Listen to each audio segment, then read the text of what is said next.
Hi everyone, welcome back to my channel Pick Up Books. I am Komal and in today's video I will be recommending 5 memoirs for you to pick up this month.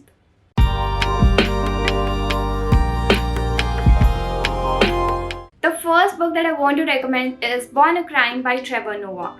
Trevor Noah's Born a Crime, Stories from South African Childhood is a funny, honest collection that details into the popular comedian's coming of age in South Africa as the apartheid ended. Trevor Noah's unlikely journey from South Africa to the desk of The Daily Show began with a criminal act, and that was his birth. He was born to a Swiss white father and a black mother at a time when such union was punishable by crime for about 5 years.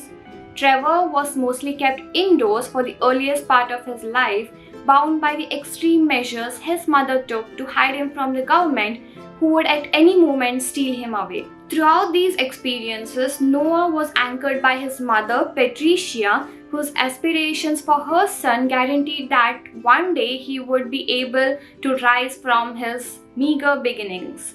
Finally liberated by the South Africa's white rule, Trevor and his mother set on to a grand adventure to live openly and freely and embracing opportunities in the United States of America. And the next book that I want to recommend is Tuesdays with Morrie by Mitch Albom. Morrie Schwartz was Mitch Albom's favorite college professor. At the beginning of the book, Albom recalls his college graduation day where he is saying goodbye to Morrie and he promises to keep in touch, but he never does that after college. Since graduating from college, Mitch has become a newspaper reporter and a husband. He leads a fast-paced life and is constantly working and traveling. He is so engrossed in his work that it consumes his life. Mitch began visiting Morrie every Tuesday and their discussions ranged from world, regrets, death, love. The purpose of their meeting was to discuss Morrie's view on the purpose of life. With every meeting, Morrie became increasingly sick, and during the last meeting, Morrie was almost bedridden and near death. As he and Mitch hugged for one last time, Morrie realized that Mitch is finally crying. And the next recommendation is When Breath Becomes Air. When Breath Becomes Air is neurosurgeon Paul Kalanithi's heartbreaking memoir about life and death. Written in the last year of the author's life, he was diagnosed with stage 4 lung cancer. The memoir recounts Kalanithi's story, the beginning with onset of symptoms. The book then takes the readers back in time to trace the development of him as a bookish teenager and a student to a talented and well-trained resident with a bright future in neurosurgery.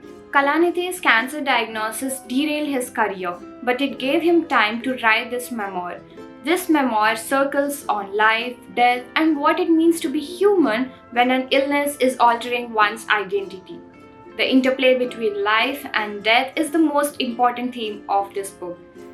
Death has appeared in many forms in this memoir, first taking the shape of a cadaver in an anatomy class, next underdeveloped bodies of a pair of premature twins, and eventually the tumor in Paul's lungs. And the next book recommendation is I Am Malala. I come from a country that was created at midnight. When I almost died, it was just after midday. When the Taliban took control over the Swat Valley in Pakistan, one girl spoke out, Malala. On Tuesday, October 9, 2012, when she was just 15 years, she paid the ultimate price. She was shot in head at a point-blank range while riding the bus from school to home, and few expected her to survive. Instead, Malala's miraculous recovery has taken her on an extraordinary journey from remote valley in northern Pakistan to the halls of United Nations in New York.